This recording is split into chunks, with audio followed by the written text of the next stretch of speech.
you have a look at most of the sharks that people think about when we think about sharks, it's white sharks and tiger sharks. I think there was some news recently spotting some hammerheads off the coast. Most of those species are threatened or endangered. So it's the reason that they're listed is precisely because their populations are declining, not increasing. So I think that's certainly the case that people are just becoming increasingly aware of the fact that sharks are around all the time, particularly as we deploy drones more often. And I think one of the take-home messages from that is that we start to realise that sharks are around in our waters off the coast of Australia quite frequently.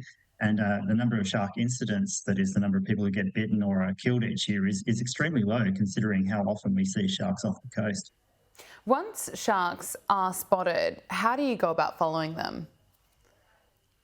Well, it depends on what sort of drone technology you have. I mean, most drones that people are using and the ones that people would have bought for Christmas, they'll just be doing that manually. But you can also actually train a drone or program it to follow sharks automatically. So there's a number of drones now that will be coming onto the market soon, things called drone in a box, which basically sits in its little box safely charging, and then you can program it to do a certain route and target certain images. And so the AI technology we have nowadays can automatically recognize different species of sharks, not just any shark, but a specific species. And it can even tell you how big it is, where it's going, and report that back to base so that people can get warned and come out of the water.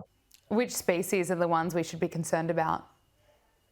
Well, personally, I don't think we should be concerned about too many species. We've just seen on your program that 50, 60 people drown every year just from swimming in the oceans and in rivers and in pools and things like that.